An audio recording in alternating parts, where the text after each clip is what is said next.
Hello everyone and welcome back to the channel Vago Beyond. यहाँ पे दो चीज़ों के बारे में बात करते हैं हम। पहला टेक, दूसरा ट्रैवल।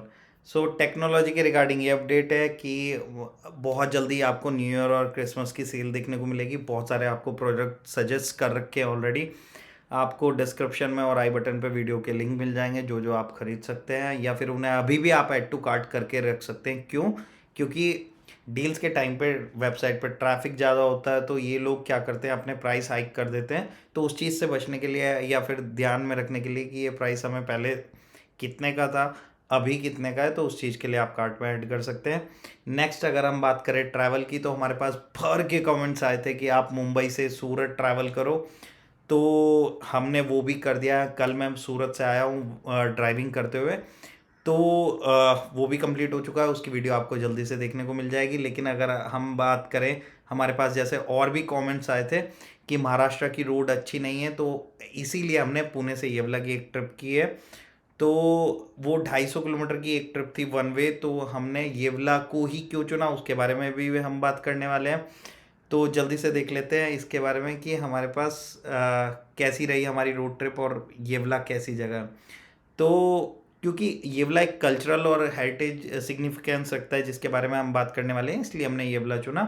येवला जाते कैसे हैं पुणे से? तो पुणे से आप नासिक की रोड पकड़ेंगे और सिन्नर से समृद्धि एक्सप्रेस वे पकड़ सकते हैं। ये सबसे लेस टाइम टेकिंग रास्ता है, आप इसे चुन सकते हैं। और आप कोपर गांव जो कि शिरडी के पास में है, उधर से येवला जा सकते हैं। तो रोड की कंडीशन के बारे में बात करें तो पुणे से सिन्नर तक की रोड अच्छी है, अभी रिकंस्ट्रक्शन में है, तो बहुत जगह आपको डाइवर्जन मिल जाएंगे। थोड़ा सा टाइम टेकिंग हो सकता है, वीकेंड्स पे आप अवॉइड कर सकते हैं। बाकी आप सिन्नर से समृद्धि एक्सप्रेस वे चढ़ेंगे तो ये 50-60 किलोमीटर का जो भी पैच है, ये बहुत अच्छा पैच है। और आप कोपरगांव से येवला के लिए जब आप ट्रैवल करेंगे तो बहुत जगह रोड्स टूटी हुई हैं, अंडर कंस्ट्रक्शन है, थोड़ा सा खराब रास्ता है, लेकिन मोस्ट ऑफ द पार्ट सही रास्ता आपको मिल जाएगा।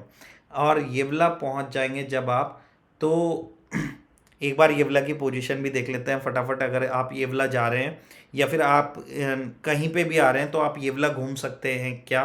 तो उसके लिए एक ही बार येवला की पोजीशन क्लियर कर लेते हैं हम।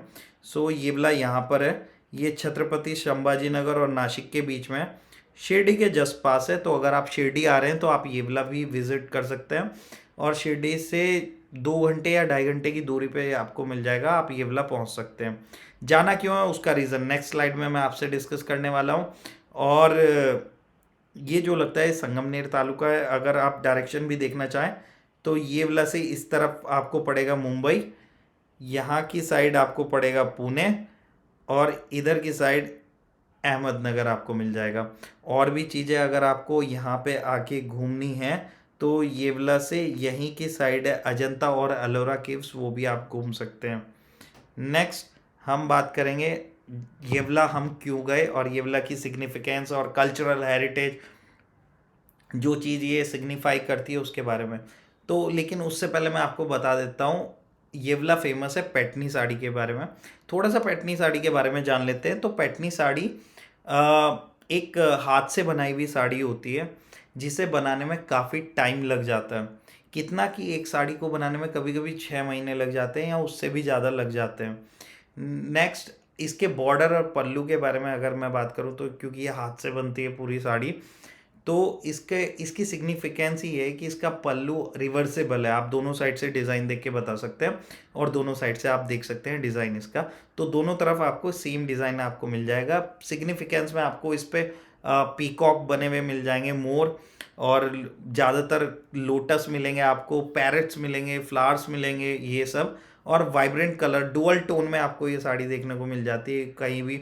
जैसे पीकॉक ब्लू ग्रीन के साथ आपको रेड शेड दे देंगे, ग्रीन के साथ ब्लू शेड दे देंगे। तो दो शेड्स के साथ आपको इसमें दो शेड्स मिल जाते हैं। और आजकल इसमें मॉडर्न अपील में अगर देखा जाए तो इसका लहंगा बनने लगा है साथ साथ, और बहुत सारी ड्रेसेस में, दुपट्टाज में। अभी हम शेरवानी जैसे देखने को मिली थी हमें एक, तो शेरवानी का जो पट्टा होता है उस पे भी हमें पैटनी लुक हमें देखने को मिला है। तो ये है पैटनी साड़ी के बारे में।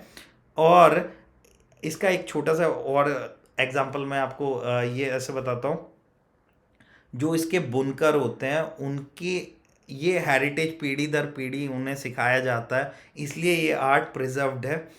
और अगर मैं बात करूँ पैठनी साड़ी के बारे में, और तो पैठनी साड़ी की हिस्ट्री अगर मैं बात करूँ तो ये करीबन 2000 साल पुरानी कला है। आप सोच सकते हैं कि पीढ़ी दर पीढ़ी कितनी पीढ़ियों की बात कर रहा हूँ। इसकी हिस्ट्री 2000 साल से भी पुरानी है।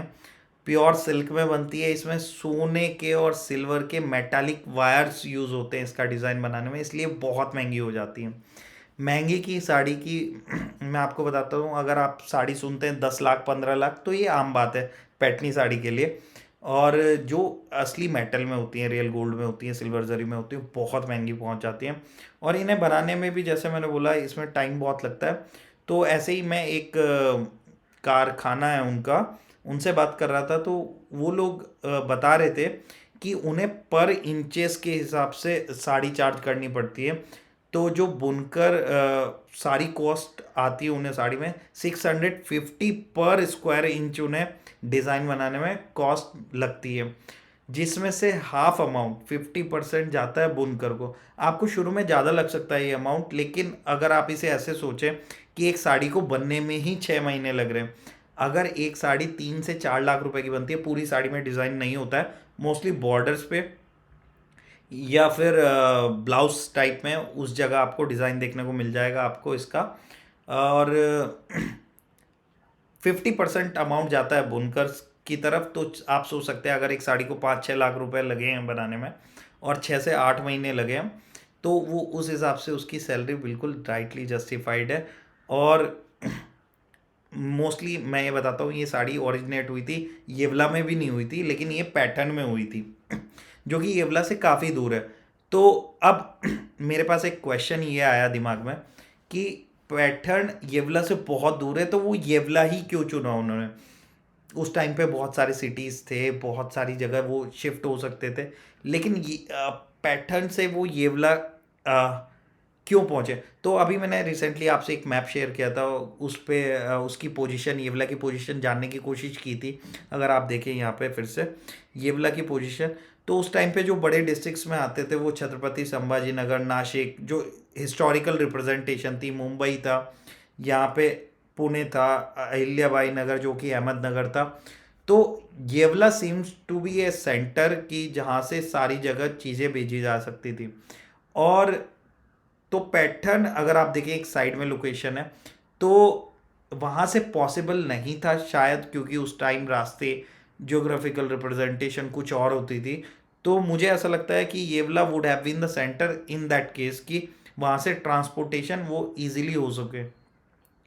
मराठा एम्पायर के टाइम में पैठनी साड़ी को बहुत ज़्यादा इम्पोर्टेंस दी गई, और शायद वो रीज़न भी हो सकता है कि ये कल्चरल आर्ट हेरिटेज प्रिजर्व्ड रही। नेक्स्ट अगर हम बात करें तो हमने सूरत की ट्रिप के वीडियो बनाने शुरू कर दिए, उसकी तैयारी हो चुकी है। आपको अगर कंटेंट अच्छा लगा तो आप सब्सक्राइब कर सकते हैं। हम महाराष्ट्र के बारे में बहुत कुछ लेके आने वाले हैं। धीरे धीरे जो जो सिटीज़ हम विज़िट कर रहे हैं, वहाँ का फूड, कल्चर, हेरिटेज हम सब लेके आ रहे हैं। तो अगर आपको कंटेंट सही लग रहा है तो do subscribe, and I will see you in next video from Surat. Thank you.